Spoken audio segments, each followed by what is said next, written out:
hace pocos meses se inauguró el Observatorio Espacial Vera Rubin en Chile. Y el director recibe una comunicación de las agencias de inteligencia estadounidenses para que antes de dar a conocer fotografías o descubrimientos pasen primero por los servicios de inteligencia. Y tú dices, perdón, pues esto es una práctica común. Y que ojo, y no puedo hablar de ello, pero ha ocurrido también en nuestro país, ha ocurrido en España. Este tipo de contaminación para intentar que la gente crea lo que el sistema quiere que creas. En Paracas, que es una zona aledaña a Ica, vamos a encontrar cráneos elongados, cráneos alargados, como precisamente los del periodo de la Marna. En ese periodo, Akenatón hace que las esculturas de sus propios hijos, de él mismo, tengan el cráneo alargado, para parecerse. ¿A quién? Probablemente a esos dioses que adoraban. Yo creo que hubo un contacto primigenio con alguien que les dijo cómo civilizar.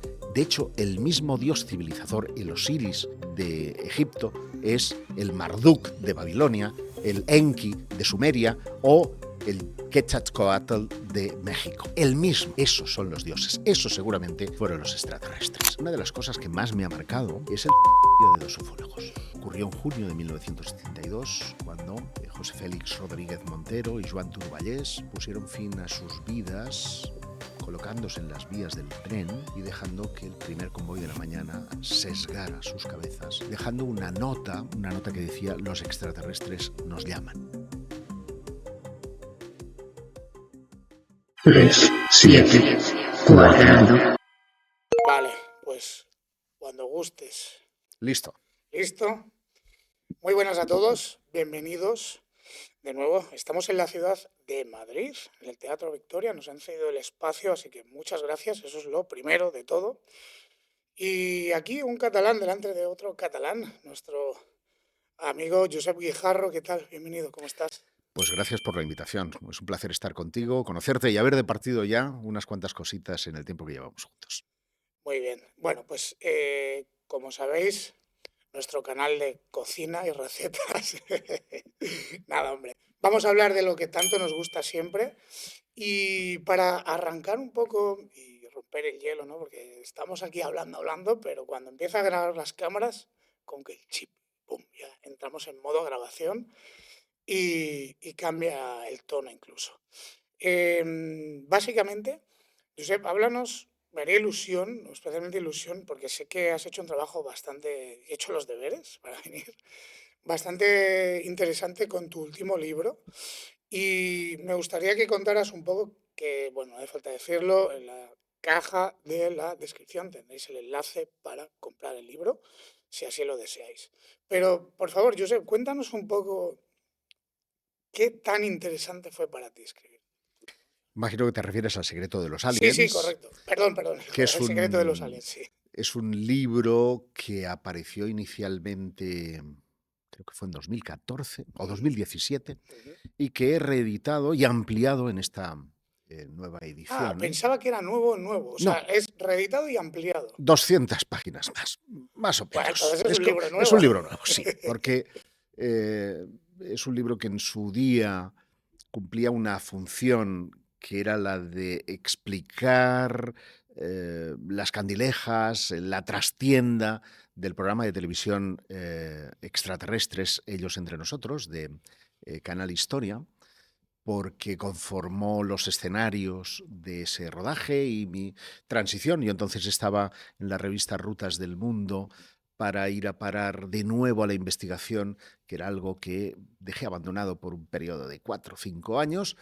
Y, y después de viajar por 53 países, eh, y ampliar los conocimientos de lo que había conformado la génesis de ese libro, decidí ampliar con nueva documentación, básicamente en países como Perú, en países como Egipto, como Turquía, que hoy día son 3 de los escenarios, vamos a decir, geoestratégicos del misterio, habida cuenta de que tenemos muchas novedades respecto a las pirámides de Giza, Sí. tenemos muchas novedades respecto a Göbekli Tepe, que es el kilómetro cero de la civilización, y tenemos muchas novedades en lo que es Cuzco y especialmente la Chincana Grande, una red de laberintos que se extiende por debajo de Sacsayhuamán, que son unas piedras de tal envergadura que uno se pregunta cómo fue posible que las transportaran hasta la cima de ese lugar sin conocer la rueda y por lo tanto solo con fuerza bruta.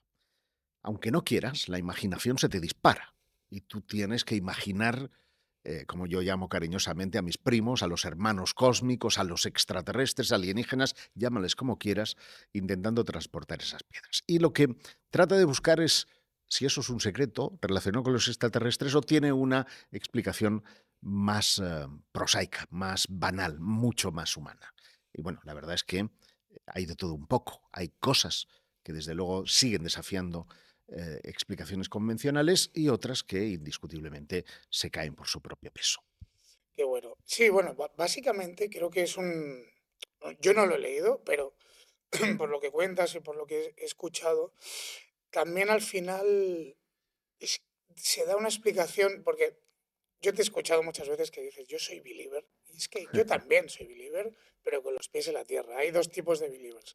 Los believers que believean demasiado, y luego el believer sensato, ¿no? Que creo que es más el Mira, común de la decía gente. Gordon Creighton, que era uno de los editores británicos más importantes del mundo del misterio, que hay que mantener la mente abierta a todo, pero no creer en nada. Porque el riesgo de mantener la mente abierta a todo es que se te puede caer el cerebro. Por lo tanto, lo importante es que le pongas un poquito de racionalidad. Lo digo porque eh, estamos asistiendo a unos tiempos históricos. Fíjate que en España, por ejemplo, se produjeron grandes oleadas de ovnis a finales de los años 60, de nuevo a finales de los años 70, y luego parece como que se desdibuja todo, como dices, los ovnis han muerto. Y de repente, después de años, de décadas de silencio, casi de 30 años de silencio, vuelve a imponerse eh, la moda de los no identificados, de los ovnis. Se nos viene además un verano de 2026 tremendamente ufológico con Sí. esa película de Steven Spielberg que, en mi juicio, va a reescribir todo lo que sabemos de ufología porque entran de por medio el mundo de los infiltrados, entra de por medio la canalización, entra, por así decirlo, la posesión, que es un poco el discurso que el establishment oficial está imponiendo ahora mismo. Piensa que personajes como el vicepresidente del gobierno de los Estados Unidos, J.D. Vance, como Ana Paulina Luna, que es la responsable Muy de la maja ella. oficina, sí, muy maja, responsable de la Oficina de Secretos Federales del gobierno de los Estados Unidos, o el secretario de Estado, Marco Rubio, Ujú.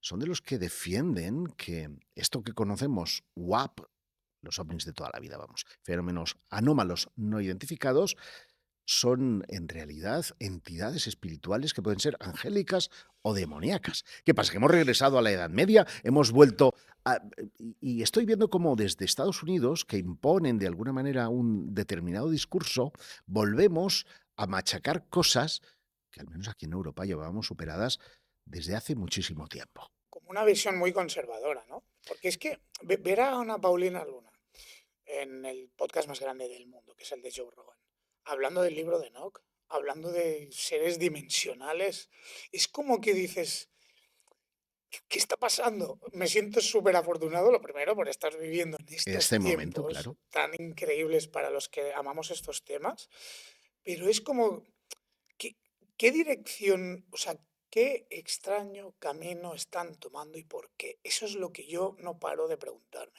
Esa es la gran pregunta. ¿Qué de verdad hay en ese relato que ya conocíamos aquí? Pues imagínate, Eric von däniken nació en Oh, Austria, en Austria, tiene su parque o tuvo su parque en Suiza, fue famoso en todo el mundo desde Europa, hablando de esos ángeles, de esos ajá. demonios. Salvador Freixedo habló de ángeles y demonios. Andreas Faber-Kaiser en El muñeco humano plantea hipótesis que vamos a llamarles paraufológicas. Y parece que ahora Estados Unidos descubre esto, pero bueno, si llevamos aquí desde los años 60 hablando de estas historias, ¿no?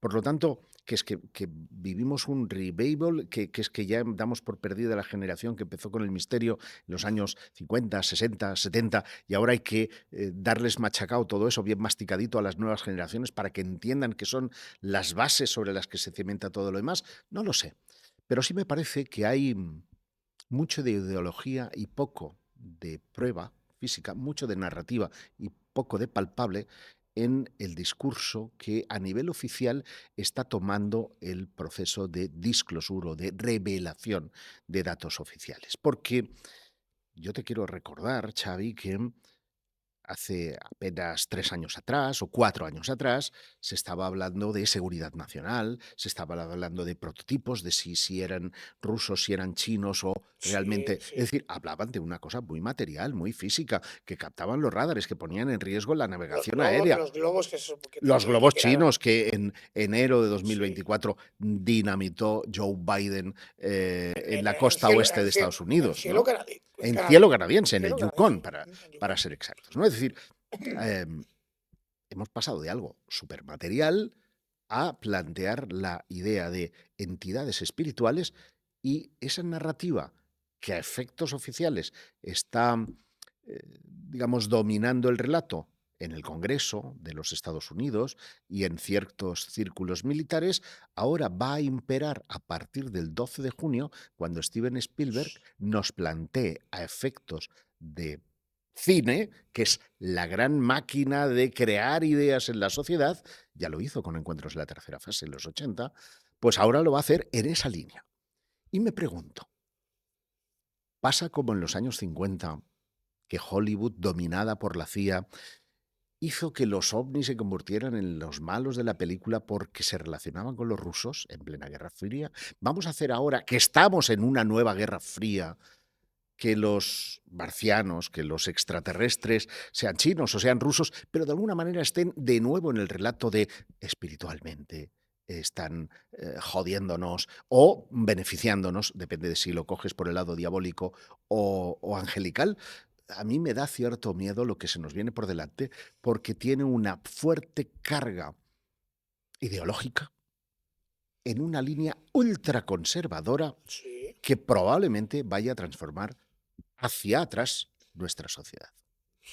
Pero fíjate como, por ejemplo, el otro día, esta línea conservadora de la que hablas, bueno, primero, entiendo que hay una agenda política detrás de estas ideas, Ujú. entiendo, no sé qué pensarás, y luego, ah, aquí en Europa también se está abrazando el conservadurismo en el aspecto de, yo suelo ser muy crítico en algunos aspectos de las políticas que se están llevando aquí en Europa, por ejemplo, y creo que mucha gente, y esto el otro día Jordi Wild en su podcast lo decía, gente muy joven está abrazando de nuevo el conservadurismo espiritual, o sea, están abrazando el cristianismo, que esto era como que aquí, sobre todo aquí en España, eh, tras la caída de la dictadura, pues no se demonizó, pero se le miraba de perfil, porque era como Franco estaba muy ligado a la iglesia y tal, y hizo mucho mal en muchos aspectos,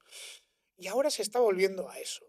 Em, no sé si cada parte del mundo, esto es una idea que tengo yo, se está moldeando de una manera para que unirnos en un mismo punto conservador por algún extraño motivo de agenda política. Suena muy conspiranoico Mira, todo, ¿no? Xavi, sí hay una agenda.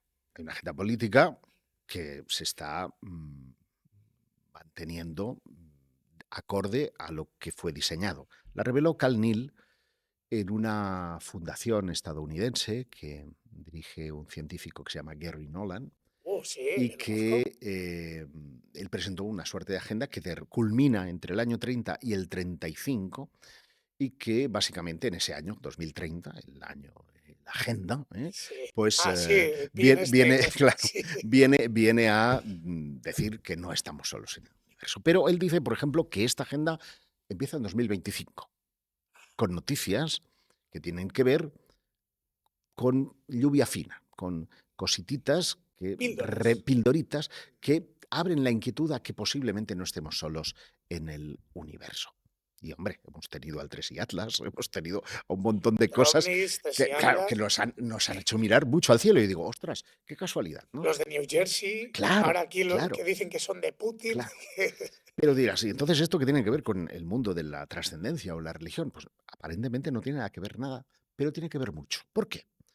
Y esto lo hablaba con un historiador de las religiones, cuando aparecen los no identificados a finales de la década de los 40, Eh, y obviamente hay idiosincrasias dependiendo de cada país, porque como bien decías, España estuvo en el ultracatolicismo, Claro, el exacto. régimen de Franco era ultracatólico, y eso hizo que cuando llega los tiempos de la transición, en los años 70, todo el mundo huya.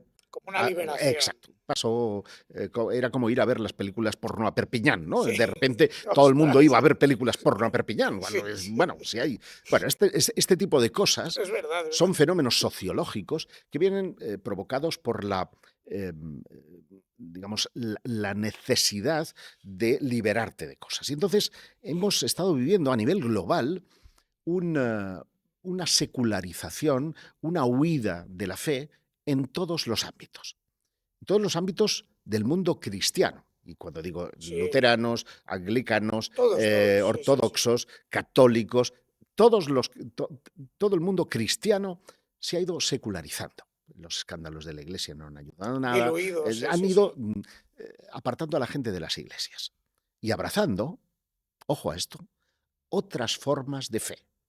Y los ovnis ahí sí juegan un factor importante, porque casi desde el principio, en los años 50, aparecen unos tipos a los que llamamos contactados, entre ellos George Adamski, Eugenio Siragusa, Daniel Fry, en fin, un montón de personajes que empiezan a contar que ellos tienen conexión directa con Bueno, ellos. Stephen Greer dice que tiene una manera de convocarlos y tal. Todos estos contactados, y yo me voy a los de la primera era, Sí, sí, porque este es más nuevo, sí. da para hablar mucho. Si quieres, luego lo Sí, si quieres, repasamos. luego lo retomamos. Pero estos de la primera época lo que hacen es, soy el embajador de ellos en la Tierra. Cuidado, Y claro. si ellos son capaces de llegar hasta aquí, por lo tanto son mucho más avanzados que cualquiera de nosotros, lo son más avanzados en la técnica, en la ciencia, pero también en las formas de creer. Y en un mundo en el que cada vez es todo como más monstruoso, no hay moral, no hay ética, todo se diluye, la juventud necesita un eje al que volver. Fíjate que hoy día tú coges el teléfono, pizza, la tienes en tu casa. Compro entradas de cine, las tengo. Todo. Pero con perdón, Luego, no, cómo no, no, haces, le da, le da. cómo haces que tú puedas sentirte lleno espiritualmente? Eso requiere de un trabajo, de un curro, de una, Totalmente. de una necesidad. Esto lo cuento en otro libro que se llama Coincidencias Imposibles, que necesitas trabajártelo poco a poco. Es como un trabajo psicológico para ir madurando. Uno no se vuelve maduro de un día a otro. Necesita de un proceso, de sufrir algunas penurias, de vivir alegrías, en definitiva, luchar. Y hoy día parece que no, pero las cosas se consiguen muy fáciles. Muy fáciles todo. Es Entonces, como dopamina gratis continuamente. entonces este regreso, en el fondo, lo que está haciendo es volver a a quitar la secularización, volver a las iglesias, restituyendo al ovni lo que ya no es, lo que no es de Dios. Es decir, vamos a sustituirlo del todo, vamos a hacerlo bien, vamos a decir que ellos son ángeles, que son demonios, volvemos a darle la categoría religiosa trascendente, sobrenatural que tienen estos fenómenos, porque al fin y al cabo todos son de Dios. Y esto, cuando tú observas qué está haciendo el Vaticano, te das cuenta que tiene algo de enjundia, porque en estas elecciones no, las anteriores, las que se presentaba Hillary Clinton como 2016. 2016, que se presentaba como candidata demócrata. Ujú. La mayoría de titulares de la prensa se centraron en la intervención rusa, en ciertos, cuando Wikileaks da a conocer algunos mails, Lo sé. se quedan en la noticia de los rusos o la injerencia rusa dentro de las Los mails elecciones de John americanas. Podesta, Efectivamente. lo sé, Pero John Podesta había cruzado algunos mails con una agregada vaticana. Los estaba haciendo precisamente con el vocalista del grupo de rock Blind, ahora no me acordaré cómo se llama, el que fundó la Academia de las Ciencias. Ostras, me van a matar el público. Yo de rock no soy mucho. O Bueno, sea, me gusta el rock, pero el no. caso es que eh, entre los mails, el Vaticano había tomado partido. De hecho, ya ha ido cambiando, ha ido transformando su posicionamiento con respecto al fenómeno ovni, primero de no creer y decir que estábamos solos en el universo, a decir que Jesucristo, cuando murió en la cruz, no lo hizo solo para la humanidad, sino que lo hizo para Toda la todos los existencia. seres Claro. del universo. Es decir, hay un cambio, hay una mentalización, no me quiero quedar fuera de este carro, como pasó antes, porque igual lo que pierdo es todo el fundamento de las O iglesias. poder, A ver, sí que es cierto que el cristianismo es de las tres grandes religiones es la que ha sido más adaptativa. El Islam es completamente inamovible, atemporal y es diferente al cristianismo. Pero tiene mucho sentido. Ahora, la pregunta que yo te hago, ¿no te recuerda un poco cuando Akenatón vamos a unificar, vámonos a un solo Dios? Qué bueno esto que me cuentas de Akhenaton, porque esto sí está en el libro del secreto de los aliens. Eh, Claro, no, es que me ha venido tal cuando lo ibas contando, digo, pero si esto ya pasó. Fíjate que es muy curioso porque cuando tú te vas a Tell el Amarna, que es la ciudad que él funda, eh, tienes la sensación de estar en la zona cero de una explosión atómica. Ahí ya no queda nada en pie, pero desde lo alto, desde las 3 tumbas que hay arriba del todo, estás viendo la cuadrícula que conformaba la ciudad, porque todo lo demás lo arrasaron. ¿Por qué? Para borrar su nombre. El peor castigo que podía tener un faraón o cualquier egipcio era relegarlo y dejarle sin más allá. Porque su vida plena no era la existencia física en la tierra, sino más allá, en ese inframundo en el que tú te unías, te transformabas en estrella. Los faraones querían ser estrellas porque era la morada de sus dioses. Y esto, si quieres, lo podemos abordar a continuación.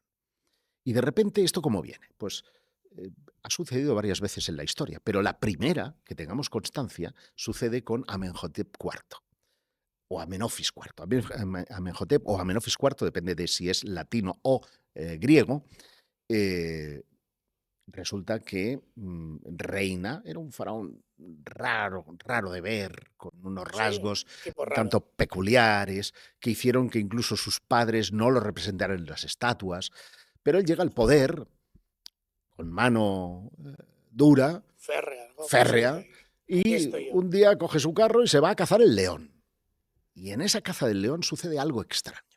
Él ve un disco que está encima de una loma, disco rojizo, que está posado en la tierra, y él siente que ese disco le habla. Está escrito en las estelas que están en la ciudad. Y le dice, construye aquí.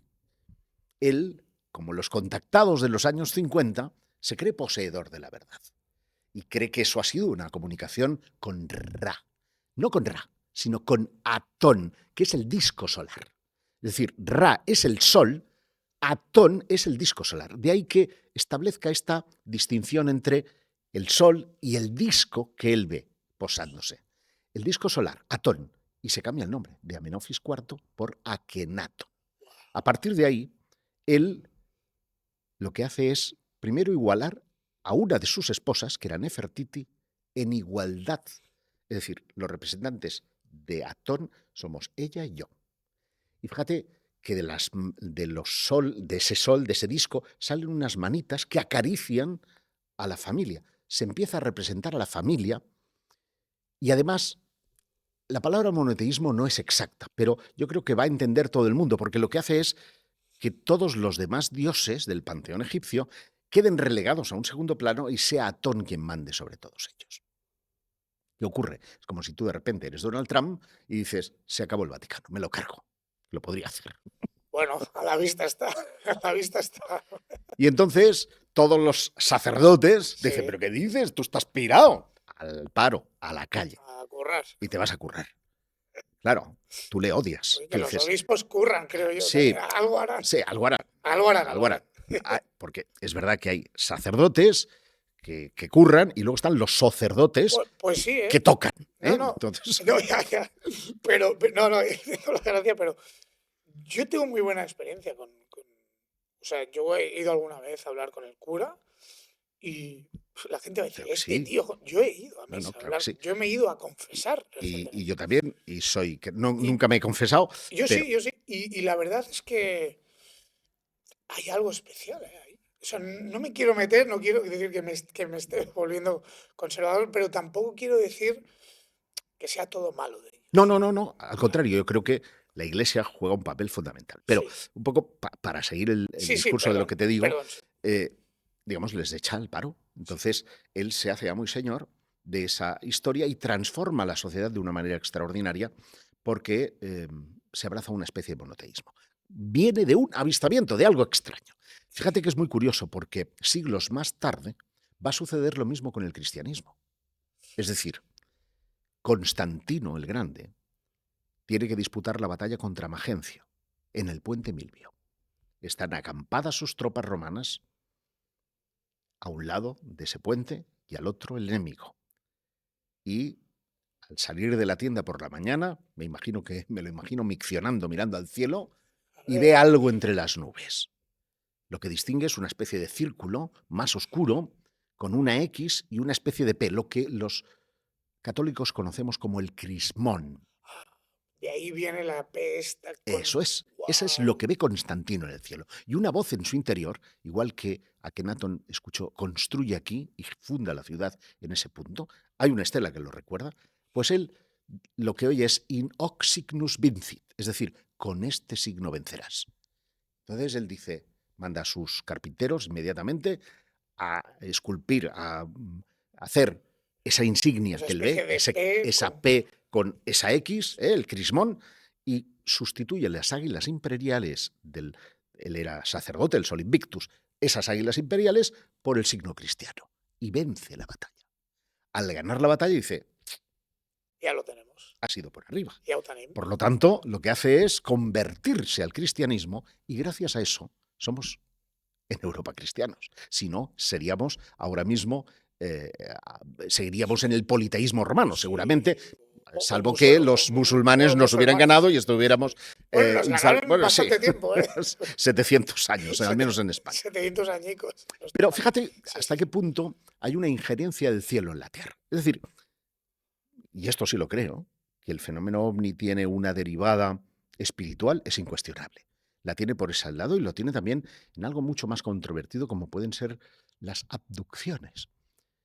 Muchas abducciones, o mejor dicho, la parcela de visitantes de dormitorio, que empiezan un poco como Ay, una, sí, se mezcla. Sí. guardan un poco esa similitud con los íncubos y súcubos medievales, esos demonios Que se que postraban se encima de ti. postraban encima de sus víctimas, las pasaban ahí a duro sexo o frío sexo Sí. y a partir de ahí vivían toda un escalabro, ¿no? Psicológico de pseudo posesión. Bueno, pues lo que va a venir es ese tipo de discursos.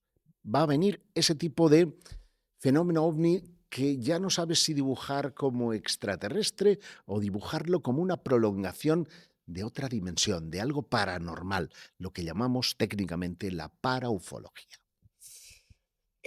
Hemos dado una vuelta a todo que ha sido increíble, ¿no?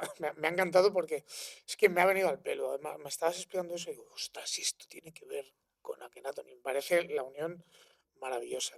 Yo siempre digo que soy muy romántico con este tema de los ovnis. Y a mí me encanta hablar pues, de Bob Lazar y gente así, ¿no? Cada uno que piense lo que quiera, por ejemplo, de Bob Lazar y todo esto. Pero hay algo que dice él, que yo siempre le doy vueltas. Ya le he preguntado a algún invitado, pero quiero preguntártelo a ti también, porque tienes mucha experiencia, sabes mucho sobre esto.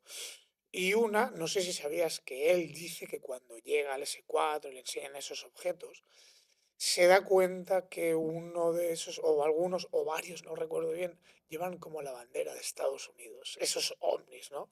Ese punto a mí ya me deja un poco Tocado. trastocada, toca. Y luego, si quieres, aparte, dentro de la misma pregunta, pero aparte, él habla, en una de esas entrevistas que le hicieron allá en los 80, habla de unas vasijas del alma que eran que se encontró en esos documentos, donde luego hablaba de Zeta Reticuli, que luego se coincidía con la hipnosis de Betty Barney Hill, que habló de Zeta Reticuli, vale, toda esta película que ya sabemos todos.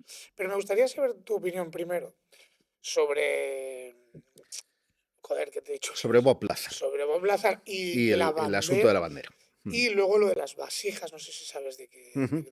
sí, Es perfectamente. que es terrible eso. Vamos a ver, porque este es un tema muy espinoso. Habida Mucho. cuenta de que Bob Lazar, el mérito que tiene es haber hablado antes que nadie del Área 51.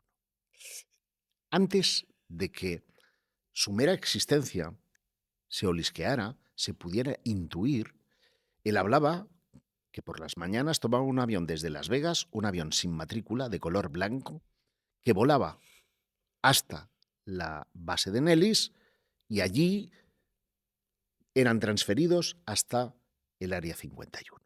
Y que concretamente él iba al sector 4, en donde distinguía naves tipo platillo en las que estaban trabajando conjuntamente seres humanos con otros seres que no lo eran.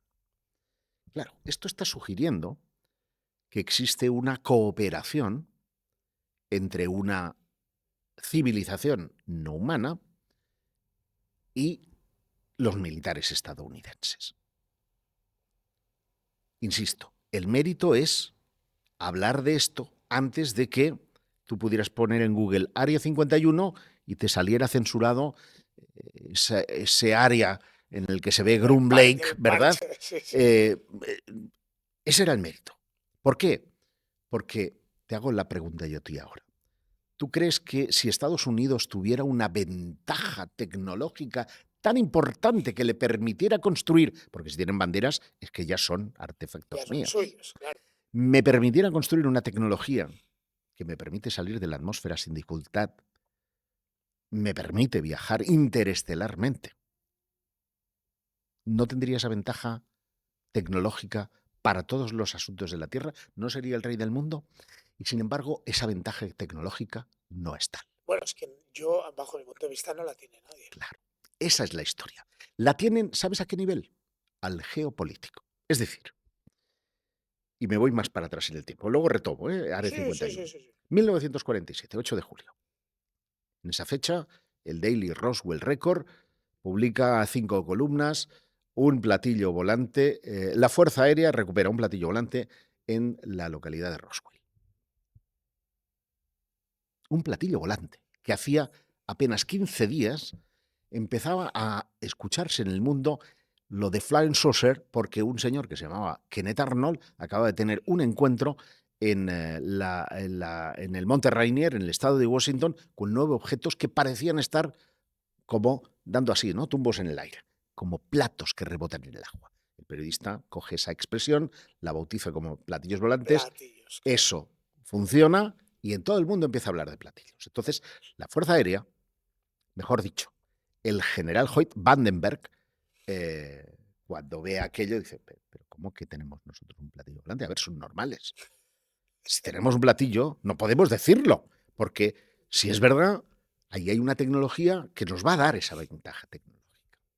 Al filtrarse esa noticia, que yo creo que es de una forma no controlada o por la torpeza de los superiores de Walter Haut, que es quien hace la nota de prensa, mueves la primera ficha en un tablero de ajedrez estratégico, que es, señores rusos, recuerdo que estamos en la Guerra Fría, señores rusos, yo tengo una pieza que tú no tienes y que cuando mis científicos empiecen a investigar, vamos a sacar una tecnología que os vais a cagar.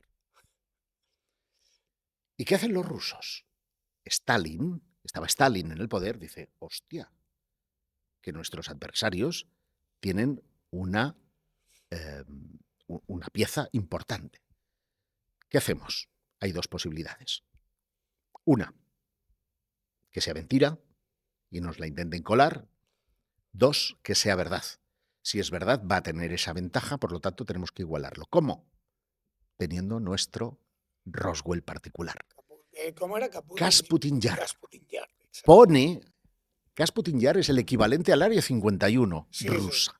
Ahí empiezan a despegar todas las naves del proyecto espacial soviético y los científicos del proyecto espacial soviético van allí. Es decir, se vincula el lugar del accidente ruso con la carrera espacial. Pero, y desde ahí nace la idea del Sputnik 1 y todo esto. Correcto. Wow, Con lo cual, qué barbaridad. se establece una clarísima relación geopolítica. Primera conclusión. Me da igual que sea verdad o no. Lo importante es que el otro se lo crea. Esa es la ventaja que dan los ovnis. ¿Qué ocurre? Que el Área 51 efectivamente ha sido una zona de pruebas extraordinaria. En los años 60 se probaron los aviones furtivos. Es normal que tú veas prototipos volando con formas extrañas porque se están probando las técnicas más avanzadas.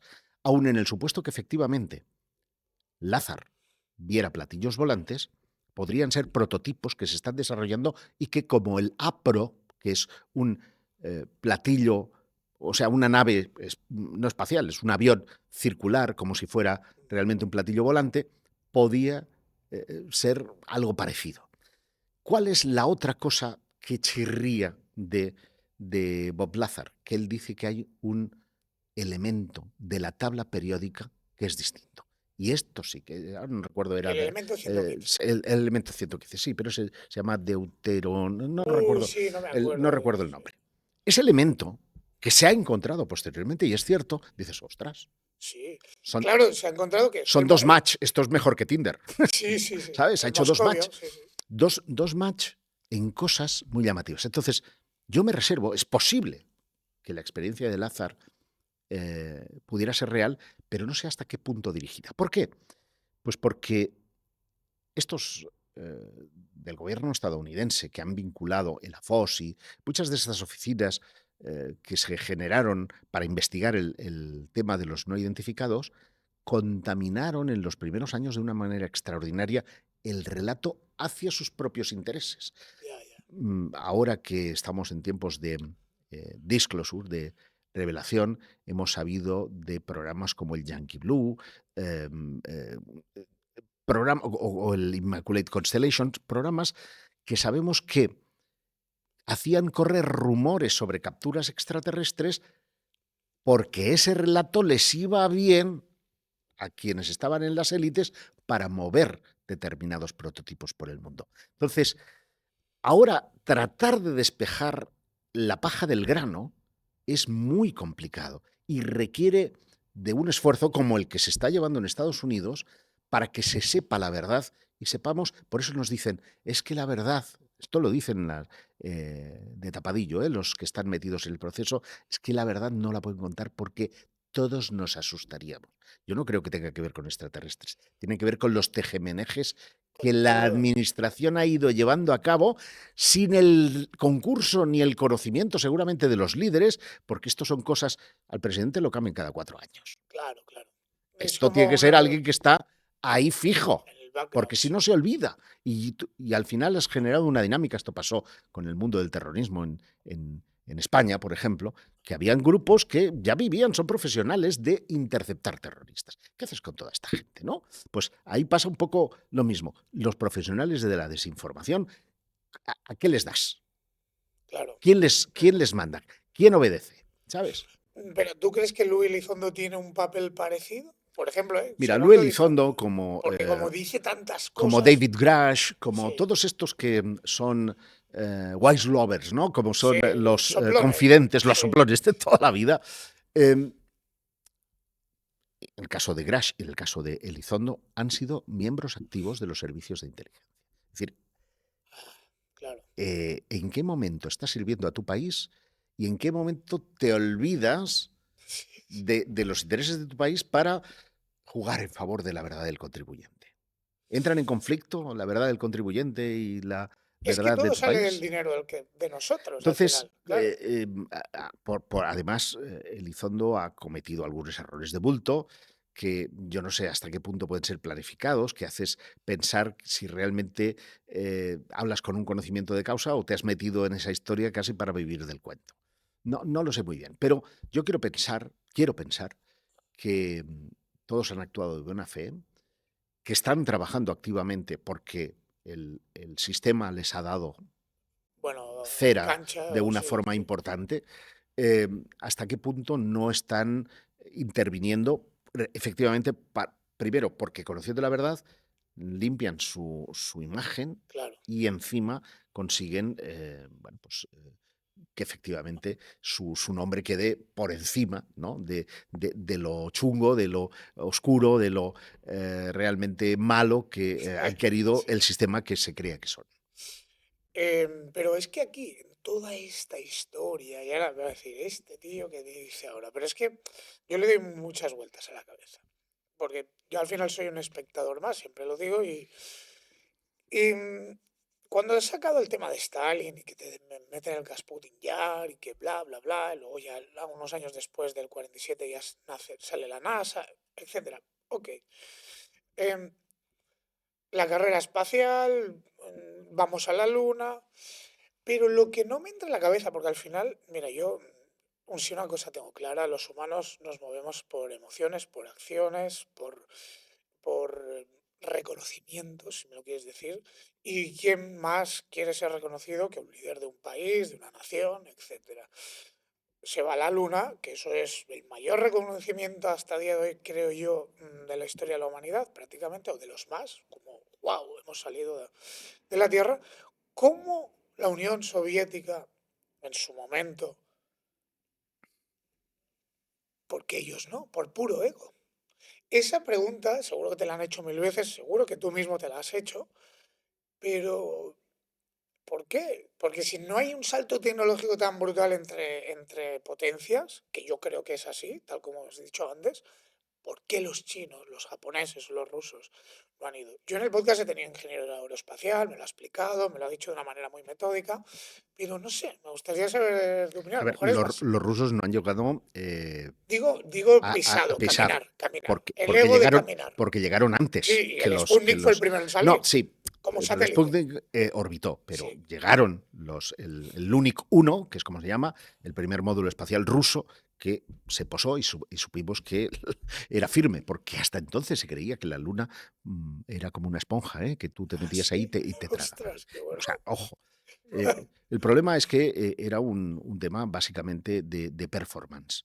Es decir, era demostrar que mis huevos eran más Ahí voy. importantes que los tuyos. En el momento que Estados Unidos ha llegado, que le fue de semanas, porque los rusos estaban preparados, ya no era importante, ya lo han conseguido.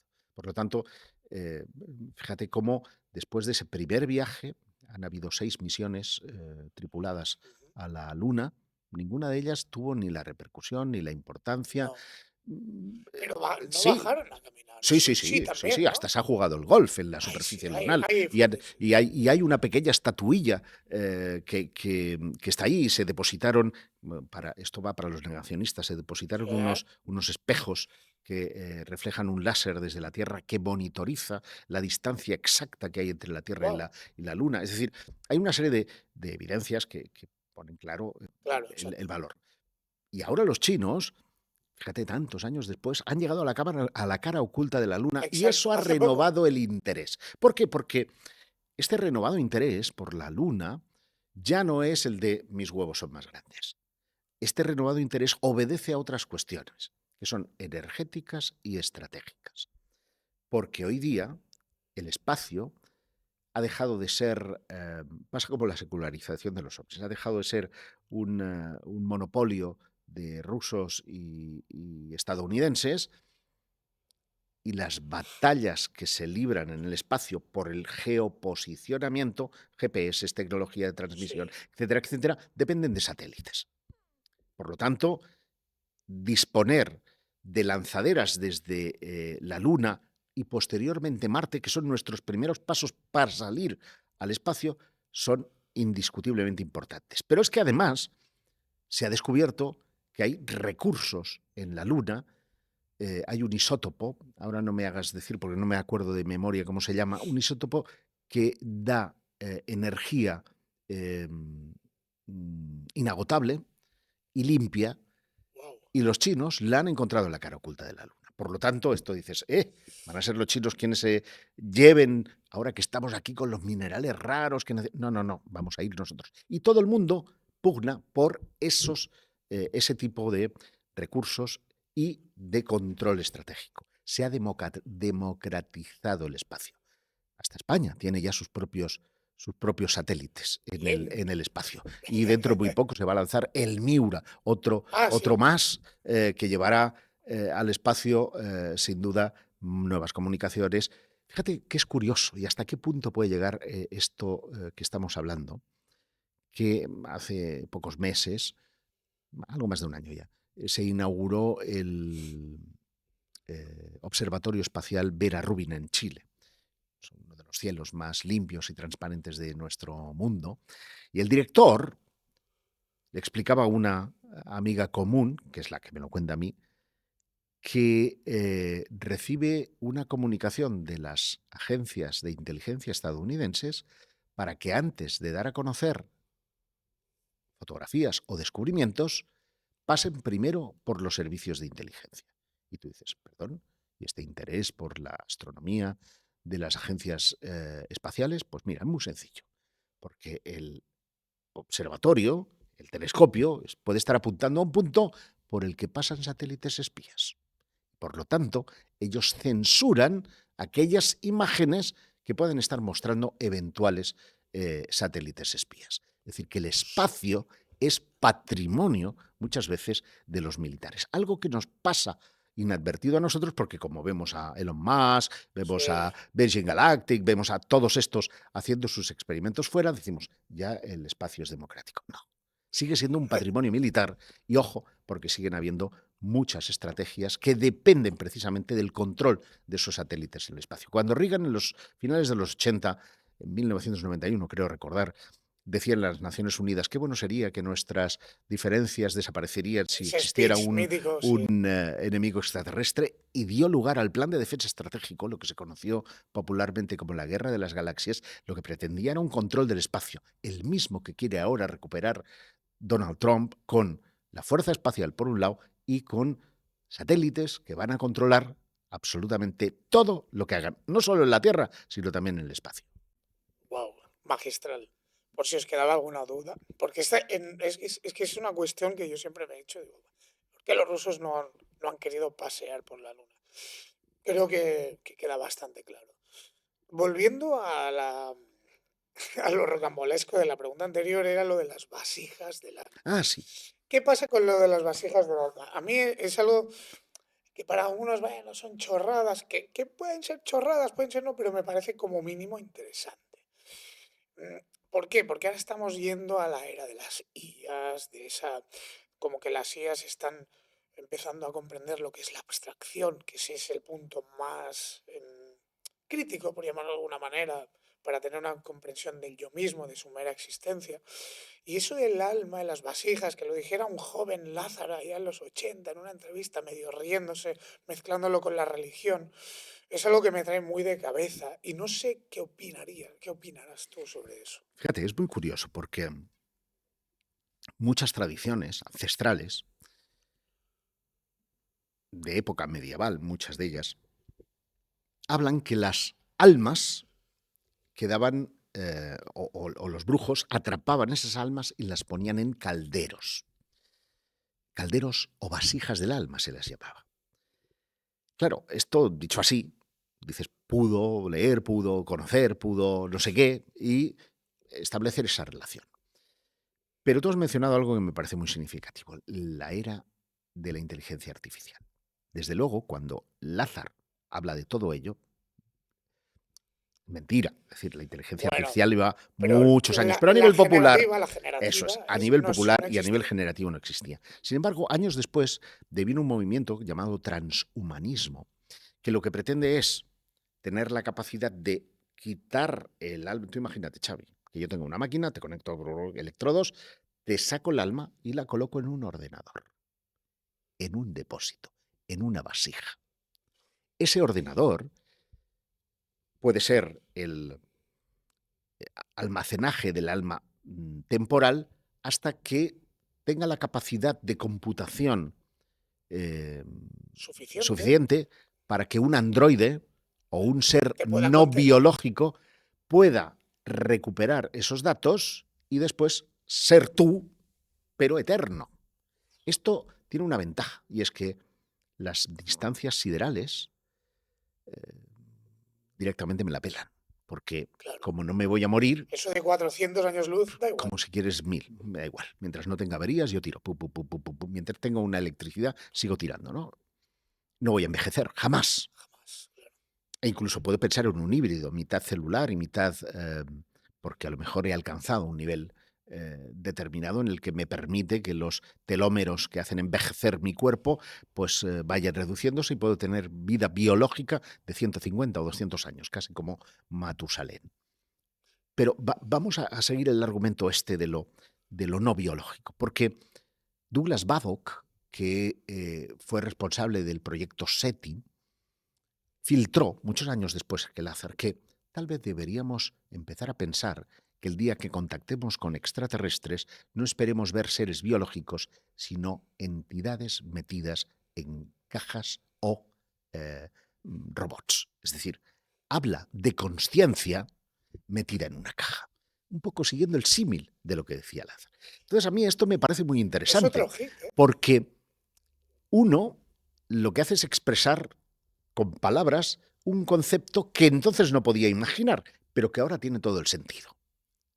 Por lo tanto, ¿estaba Lázaro realmente en contacto con algo verdaderamente no humano?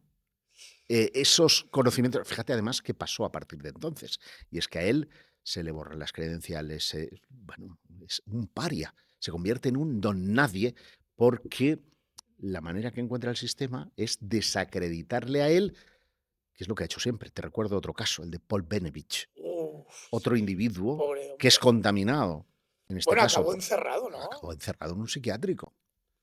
Y Y todo lo que es peor, por bondad, por pasarle a los militares lo que el patrón este que detectó él correcto. de radio. Él pilla una serie de transmisiones en la base de Nellis, muy cerca del área 51, y el lugar, claro, igual están trabajando en algo secreto, pero en lugar de decir, sí, sí, nos han pillado, dicen, no, pues sabiendo que a este tío le va el rollo de los ovnis, vamos a hacerle creer que estas transmisiones que está interceptando son en realidad comunicaciones extraterrestres. Y lo que le hacen creer es que Estados Unidos tiene un pacto con los extraterrestres que están trabajando en una base subterránea y el tío empieza ahí con la paranoia, y por si había poco, hay un tipo, Richard Doty, de la FOSI, que empieza a contaminarle y a aumentarle la paranoia, hasta tal punto en que el tío acaba literalmente en un psiquiátrico y es asesinado, no físicamente, Ya, pero ya. asesinado socialmente, porque pues esto es una práctica común.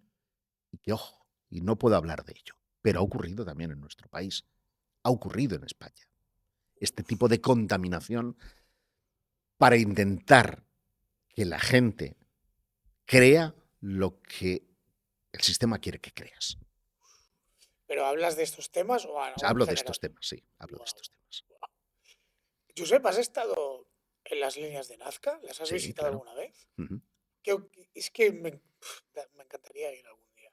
¿Qué te hace pensar eso? ¿Qué opinas sobre las líneas de Nazca? ¿Has visto algo ahí en esa zona que digas, O sea, wow, esto en Perú hay muchas es cosas, maravilloso, ¿no? muchísimas cosas. Y no son las momias. Y no, las momias yo no creo que sean reales, ya te lo digo abiertamente, pero es verdad que, Ojalá lo fueran. ojalá, yo siempre lo he dicho, A mí me han martirizado se lo he dicho, por decir, ojalá lo fueran. Es que ojalá lo fueran.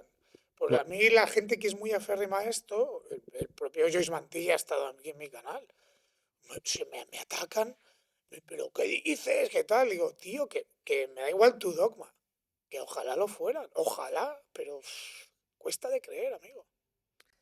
Cuesta de creer. lo resumes muy bien. Pero fíjate, las líneas de Nazca, claro, yo me supe de ellas como cualquier otro joven por los libros de Eric von däniken y Eh, que los relacionaba con pistas de aterrizaje. Entonces yo tenía 16, 17 años y me podía creer que un ovni necesitaba una pista de aterrizaje para llegar a nuestro mundo. Hoy está claro que eso no es, ni siquiera creo que tengan una relación con los extraterrestres, o al menos no con una forma extraterrestre de vida como tú vinculas a los platillos volantes, pero sí constituye un misterio.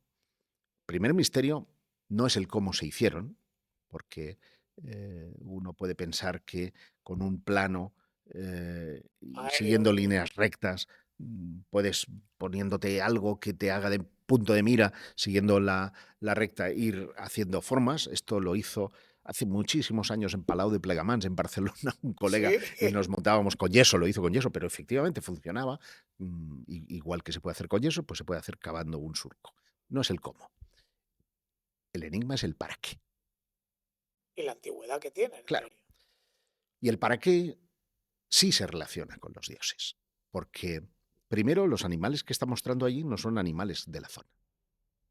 Una Primero, ballena, un mono, que son propios de la y selva. que le falta un dedo, eh, o no, que tiene 4 dedos, no sé. igual, igual. Pero está mostrando animales que son propios de latitudes de Perú, pero Perú tiene selva y tiene desierto.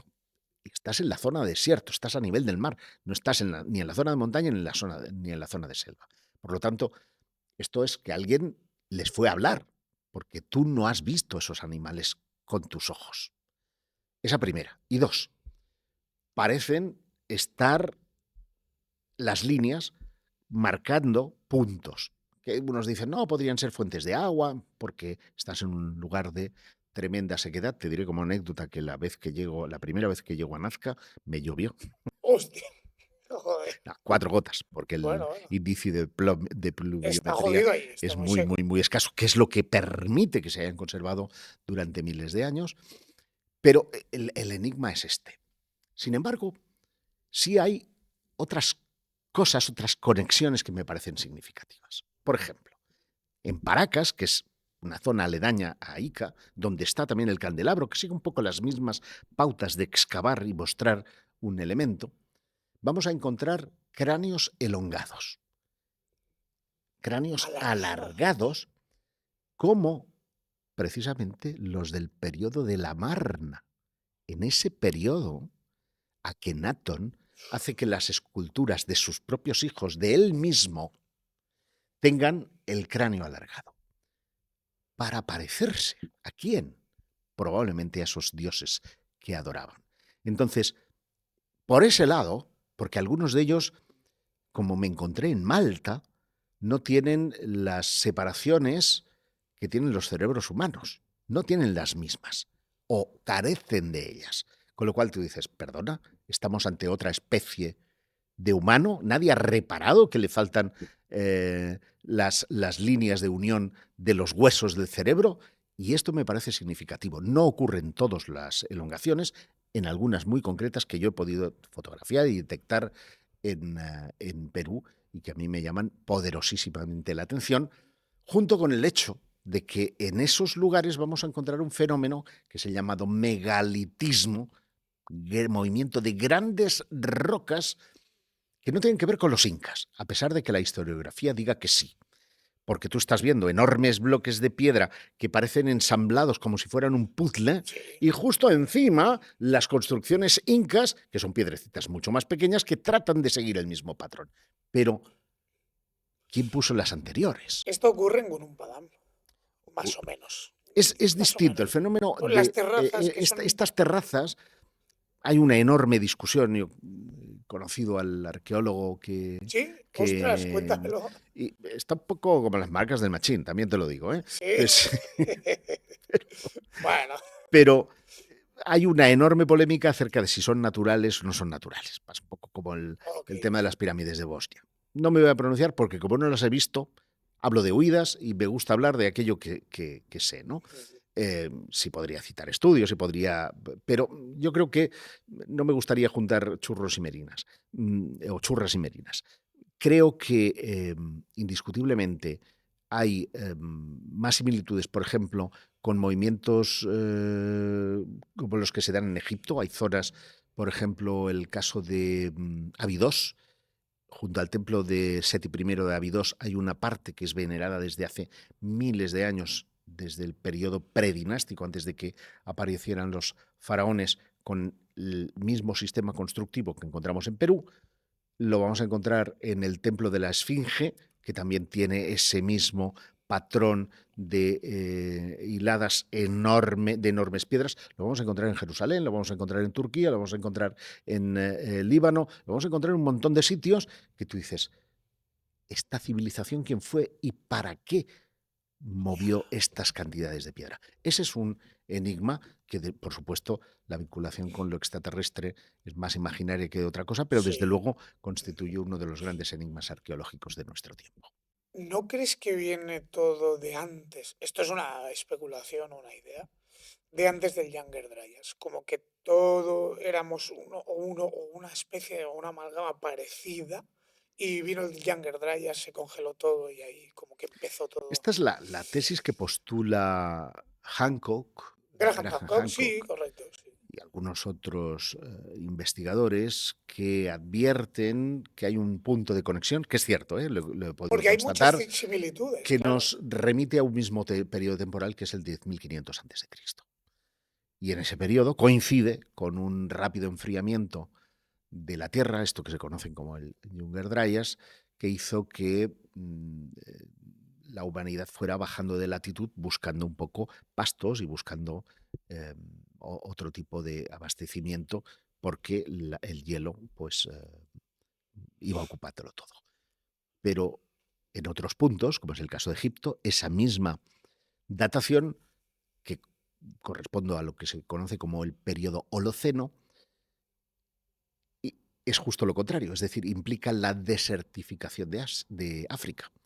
Y es verdad, tú estás viendo pinturas, yo empiezo el libro precisamente en el desierto occidental, en la frontera entre Egipto y Argelia, donde hay dos abrigos rocosos en pleno desierto que se conocen como la cueva de las bestias y la cueva de los nadadores.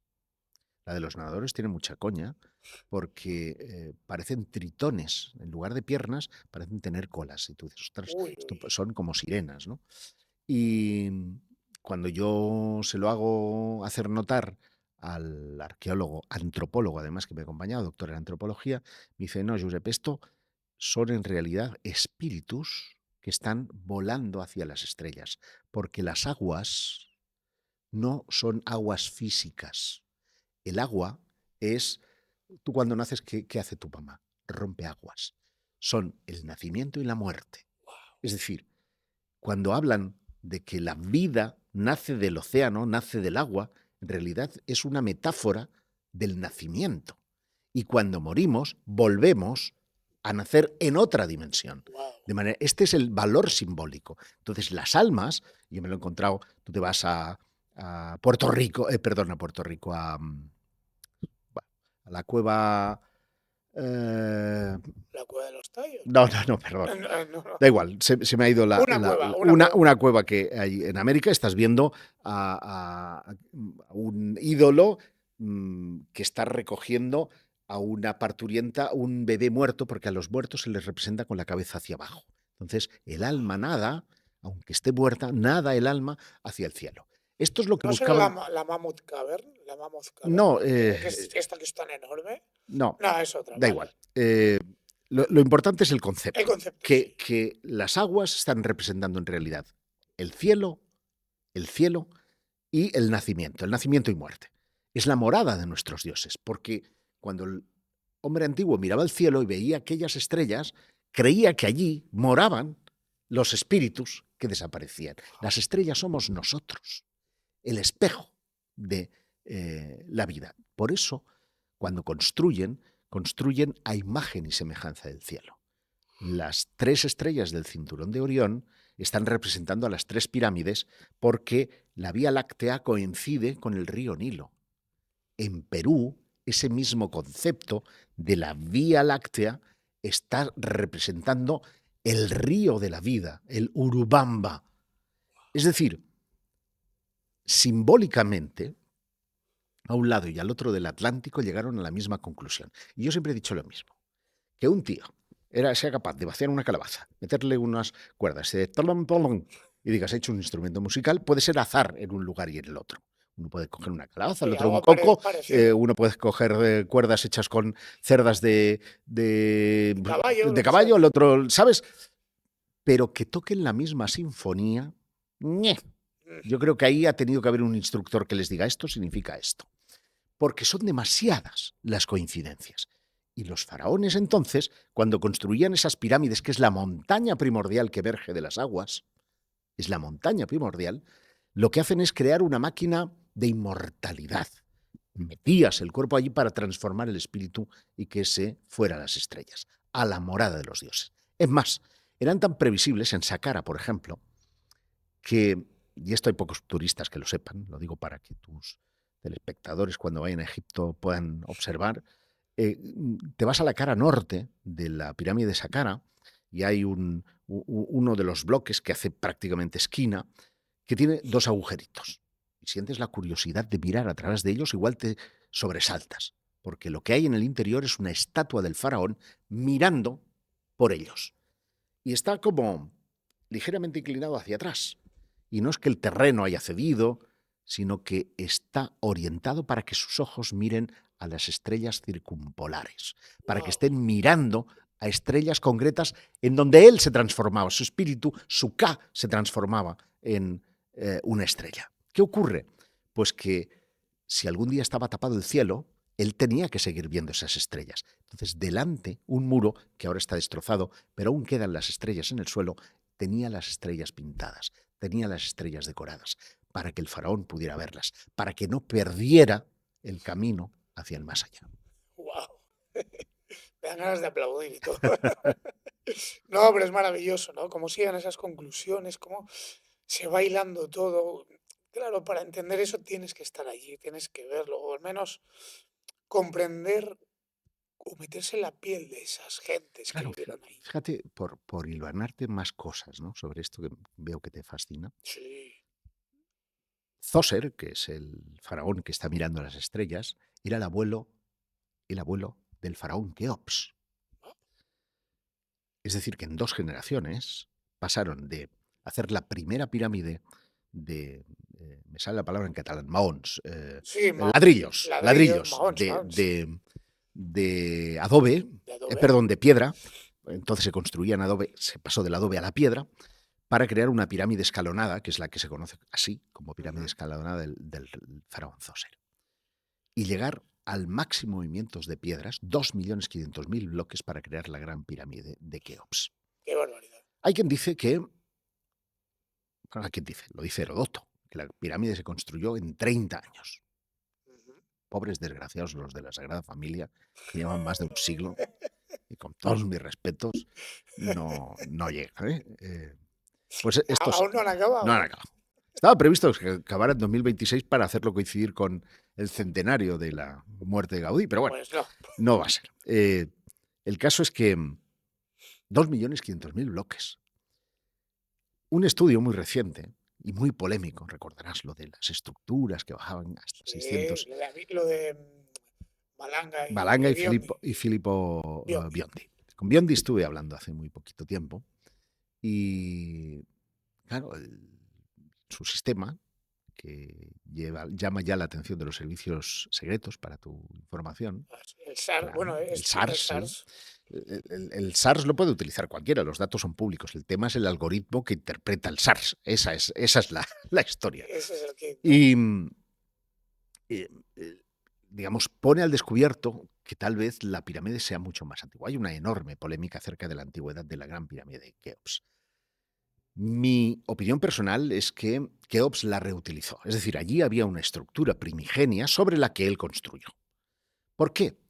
Porque estos tíos, que al final no te lo he contado, yo te contaba lo de la cueva de los nadadores por algo, Sí, sí, sí. y es que tú allí, junto a estos nadadores que explican esto de las estrellas, estás viendo escenas muy llamativas, escenas prehistóricas, pero que junto a los de caza, junto a jirafas o elefantes, que se ven fauna extinta, por lo tanto aquello debió ser un vergel, debió ser una sabana. Junto a eso, habían otras escenas de carácter religioso. Pero es que son escenas que después aparecen en el mundo faraónico.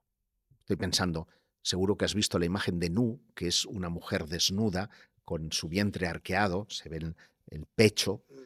representa la Vía Láctea, y debajo hay 3 individuos, uno en el suelo, otro que está como tocando las mamas y uno entre medios, es la tierra, el viento, ¿vale? Wow. Está representando una escena que vas a encontrar representada en la mayoría de tumbas de los faraones. Bueno, pues esa escena está representada en el desierto, 3.000 años antes de que aparezca el primer faraón, ¿vale?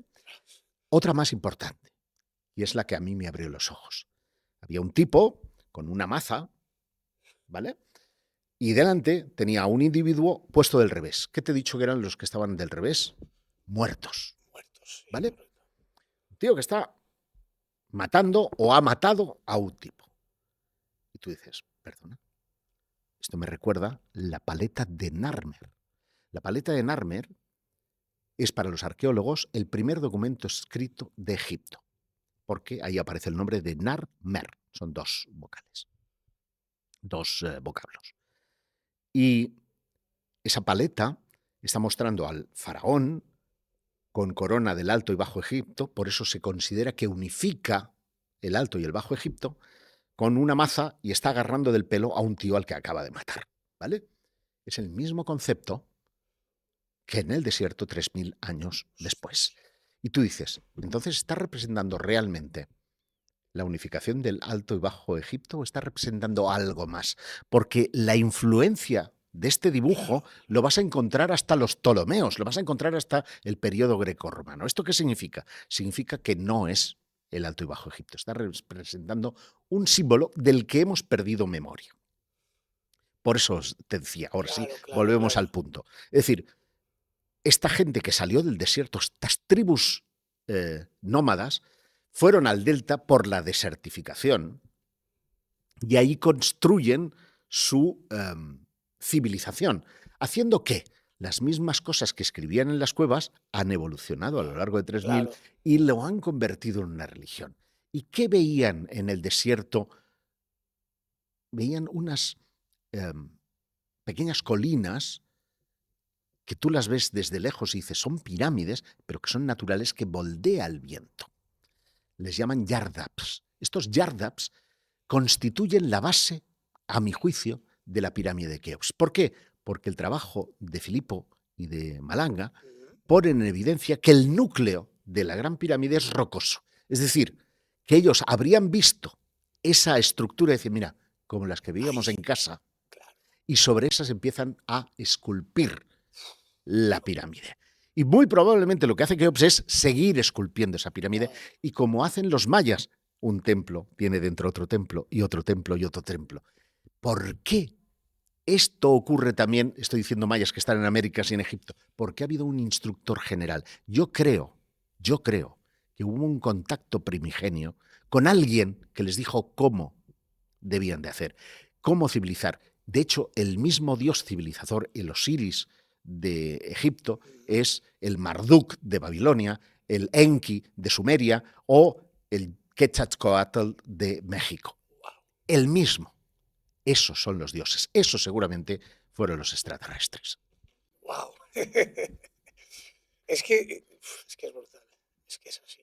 Y has dicho que has estado también, ahora lo acabas de decir, que hay en Malta también muy interesante. Es que creo que ya se están descubriendo cosas nuevas allí, ¿no? Bueno, hay cosas asombrosas. Lo de Malta es brutal. Porque, de hecho, Hancock reparó también en algunos templos megalíticos. Las estructuras megalíticas vuelven a coincidir con esas construcciones, digamos, tipo puzzle. Pero hay algunas que a mí me llaman poderosísimamente la atención, porque se van 18 metros de profundidad. Es el caso del hipogeo de Salf Ieni. Que dices, no, tenían que tener antorchas únicamente, sin embargo no hay hollín, no hay nada que revele, hay pinturas policromadas, pero es muy curioso porque donde se encontraron estos cráneos Alargados. estos más que alargados son como abultados, tienen una estructura muy extraña, se encontraron un montón de tibias solamente de la pierna izquierda, es decir, faltaban las otras piernas. Entonces, a ver, ¿qué demonios ha pasado aquí? Es todo un misterio Bizarro, que ¿no? puedes entroncarlo con el asunto de los car roots, que son estas líneas paralelas que parecen reflejar como que un carro ha ido funcionando en medio del barro y que a lo largo de los milenios se ha fosilizado y ha creado como una especie de guía, que algunos de ellos se sumergen bajo el agua, lo que revela que deben haber estructuras hoy hundidas después de ese Younger Dryas, que el nivel del mar subió por efecto del deshielo posterior a ese fenómeno, hundiendo lugares donde probablemente la civilización fue avanzando en ese periodo de frío. Qué bueno. Josep, no te quiero marear mucho más, pero no me quiero levantar de la silla sin saber qué es la pregunta típica, pero bueno, siento curiosidad. a lo largo de tu carrera, ¿ha habido alguna investigación o algunas que digas, esto me ha dejado alucinado? En el aspecto de la rareza, ¿no? No hablo que no tiene por qué ser un tema ufológico o tal, o ancestral, como lo que estábamos hablando, pero siempre hay como un tema fetiche que te marca más, ¿no? Sobre todo a la gente que investigáis de una forma seria. Y me gustaría saber cuál es el tuyo. Estoy seguro que lo tienes, o Sí, hay muchos, porque yo soy muy imaginativo y yo flipo cuando voy a los sitios, ¿no? claro. Pero, Bueno, no, yo igual, a mí me encanta. por ejemplo, estoy pensando en Perú, estoy pensando en Egipto, estoy pensando en Gobekli Tepe, que son lugares en los que me he emocionado o he llorado. Pero si hablamos de casos, yo tengo que pensar en mis inicios. Y una de las cosas que más me ha marcado, eh, probablemente porque nací allí, en Tarrasa, es el suicidio de dos ufólogos. Eh, Ocurrió en junio de 1972, cuando José Félix Rodríguez Montero y Joan Turballés, de 47 y 19 años respectivamente, pusieron fin a sus vidas colocándose en las vías del tren y dejando que el primer convoy de la mañana sesgara sus cabezas, dejando una nota manuscrita, solo pegada por el peso de su cuerpo, de la mano que tenían, porque se quedaron así en una posición ritual, una nota que decía: los extraterrestres nos llaman. Y firmaban WKTS 88. El 88 sabría después que eran símbolos de infinito, y el WKTS. Bueno, según para quién el 88, ¿eh? Cuidado. Bueno, ya sí, podemos hablar de nazismo, pero no es el Sí. punto porque tienen un No, puntito en claro, medio. claro, claro, claro. 8.8, Eso cuidado. es. Eh, y el WKTS seguramente respondía a iniciales de sus nombres cósmicos, porque era la época de los amigos del espacio. Bueno, fue una investigación muy particular ¿Estuviste in porque, situ en el lugar de sí, la...? bueno, yo lo tenía muy fácil porque vivía allí, pero aún así esa investigación me hizo viajar muchísimo porque estos jóvenes, o el más joven, el otro tenía 47 años, pero era viajante de comercio, entonces había tenido relación con el Papa Clemente en el Palmar de Troya, le había asistido en alguno de sus trances, Ostras. había tenido relación con el grupo Humo, recibía cartas, estaba en la lista de los receptores de cartas humitas. Luego su fe cambió hacia el evangelismo, se convirtió en pastor de la iglesia.